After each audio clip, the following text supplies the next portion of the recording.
Hello. Something just happened in the Celtic nations which I really wanted to bring before you, so I'm making a quick little video before Shavuot, a Jewish holiday that I'm going to do. So I'm going to be off for a couple days, unable to make videos, so here's a short one. However, it's a bank holiday weekend, so I might get some time to cram in another one, or a lot of work on another one. So we'll see how it goes. But in this video, Scotland and Wales are taking very different paths in one specific minor thing, which is not really a minor thing, and that's language. I'm Benjamin Angwin, and as you know, if you've seen this channel before, I do talk about identity and language a lot as far as the Celtic nations go. And I've made a few videos on Scotland. I'm very fond of Scotland, and I will be rooting for them in the World Cup. I know our chances are not the best when going up against Messi in Argentina, but we'll see how it goes. And so what's this video about? There's been an election recently. See my video on that if you're interested. But what's happened as a result of that is remarkable. It's historical, and I don't think enough people are calling it out or bringing it up. They're calling out one thing. The Scots Gaelic language is the first time in history, really, not having any speakers of the language in the Scottish Parliament. And in Wales, the cabinet which runs our country is entirely Welsh speaking for the first time since Owain Glyndŵr at the turn of the 15th century. So we've got two different things going on, two really remarkable things, and a lot of people have brought them up, but they haven't compared them to each other, which I think is the more important story.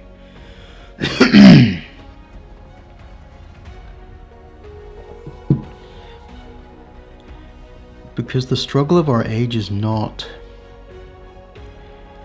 as Plaid Cymru, the Welsh nationalists, and SNP, the Scottish nationalists, it's not, as they like to say, the economic struggle or that kind of stuff, even though they are leaning more towards cultural progressivism, joining one side of today's alignment, which is identity.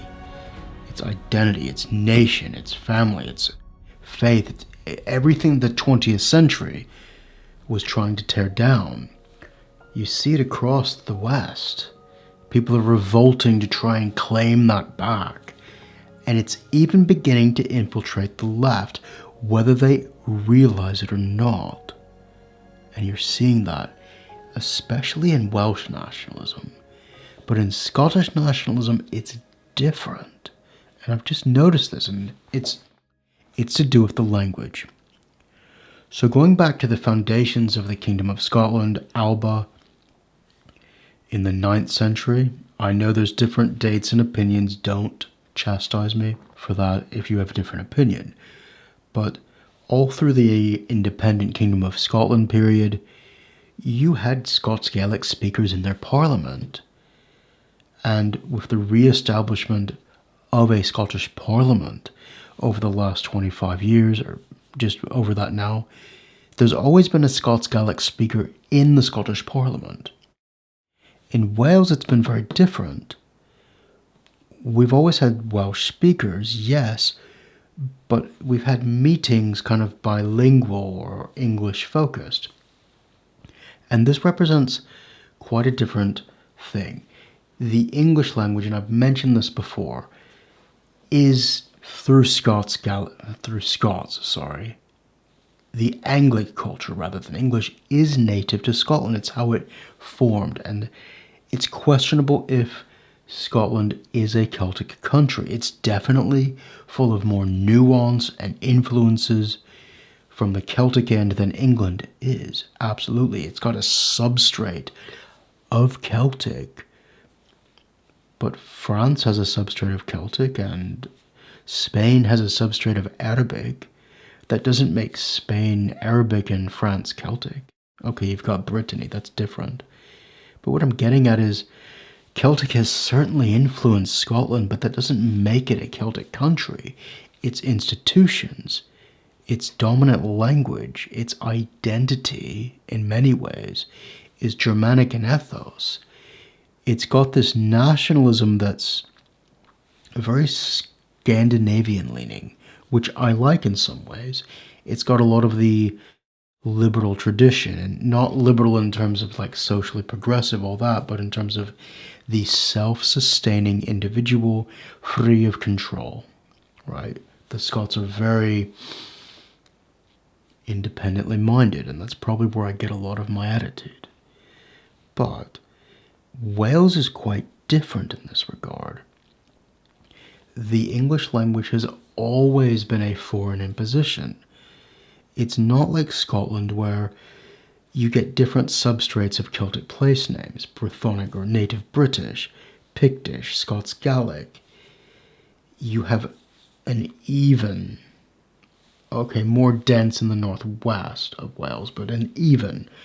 You can't throw a stone in Wales without hitting a Welsh place name. Okay, there's South Pembrokeshire and Wrexham, but these are the exceptions. Whereas in much of Scotland, the Celtic place names in the southeast, rather, are the exception. Yes, I realize Scotland is more complicated than that. Please don't beat my brow for that.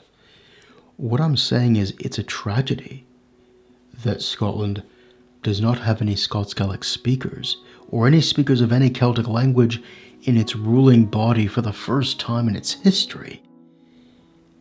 And yet they're closer to independence than ever before, really.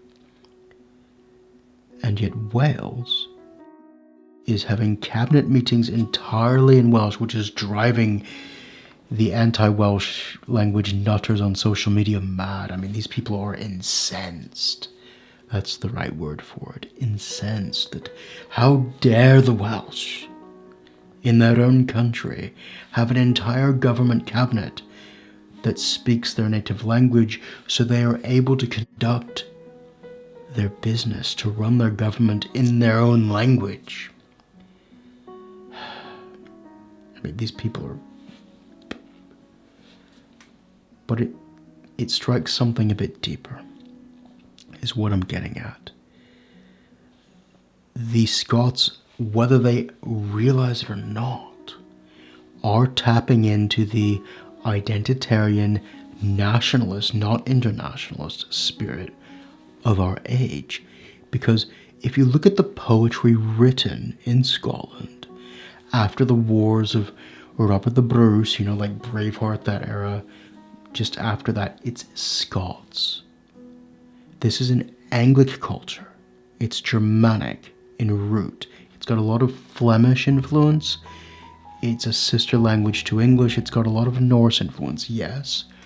It has a substrate of Celtic. It's the Germanic language which is most influenced by Celtic, and that makes it rich and beautiful, but it doesn't make Scots or Scots English. Those are two different languages, by the way. It doesn't make them Celtic, it just makes them rich in Celtic influence. Welsh, on the other hand, was the clear majority until the early 20th century, and we've never had anything without it. This divergence is echoing something that I think is going to become more stark over time.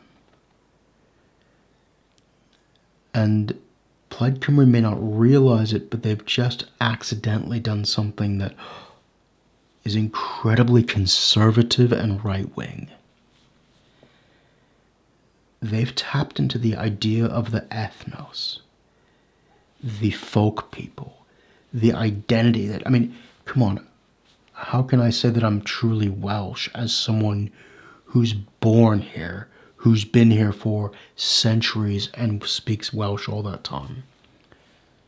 No, I'm civically Welsh. If the Welsh nation has independence, and I'm not saying for or against here, that's irrelevant. Yes, I'd have a Welsh passport, but that doesn't make me as Welsh.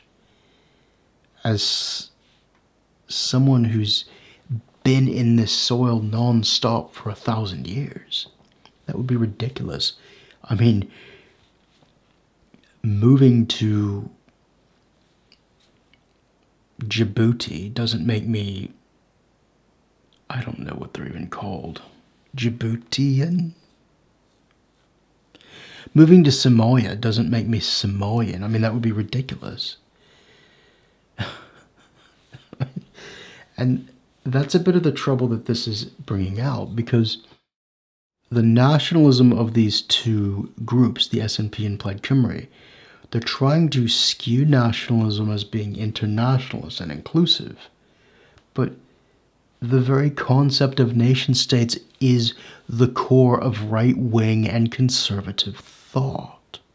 You cannot get away from that. And so Plaid Cymru is accidentally tapping in to the ethnos. But Scots is not a Celtic language. And that's the root of the Scottish ethnos as well. And they're going another way. It's going to be really interesting, I think. And I just wanted to bring that up. I mean, what's the future going to be like? With a Scottish identity that's not rooted in anything truly Celtic. And a Welsh identity that's reasserting itself in something deeply Celtic. I don't like the word Celtic, Brythonic. Yeah, Scotland's got Gaelic and Brythonic roots, but something that I think most people deeply misunderstand about Scotland and Wales, the difference between them is the Gaels in the northwest were not colonized out by the English. Yes, the Highland clearances, but that's even more complicated. The Gaels were being marginalized for centuries before from within Scotland itself. The Kingdom of Scotland was Scots-speaking. Yes, you had Scots Gaelic throughout the establishment at various points, but it was being marginalized out. Scotland was colonizing itself. Wales, on the other hand, English was an imposition. So if you're going to have nationalism, which is right-wing thought in its essence, you cannot get away from that. You can try to be as inclusive as you want, which both the SNP and Plaid Cymru are trying to do. And, you know, we have space for tolerance. Even on the right, you have space for tolerance. That's fine. But you cannot get away from the fact the roots of these two countries are different. And if you're going to get away from the 20th century mindset of redistribution and economics and everything being how do we distribute material things, and move into the 21st century where the zeitgeist is I don't know how to pronounce it. The spirit of the age is identitarian, then these nations are going to go down deeply different paths, and that's exactly what's happened. And I wonder how far that's going to go. And I'm asking you, if you're in Scotland, what do you think about there not being a Scots Gaelic speaker in your parliament for the first time ever? And if you're in Wales, what do you think about ein cyfarfodydd llywodraeth yn cael ei wneud yn y Gymraeg yn unig, oherwydd mae pawb yn siarad Cymraeg? And if you're outside of these two nations, what do you think about the contrast? Do you think they're both Celtic nations? I wanted to bring that up. Now I've got to go prepare for a holiday, so we'll see you when I get back with another video. Diolch yn fawr iawn yn fwy, thank you very much.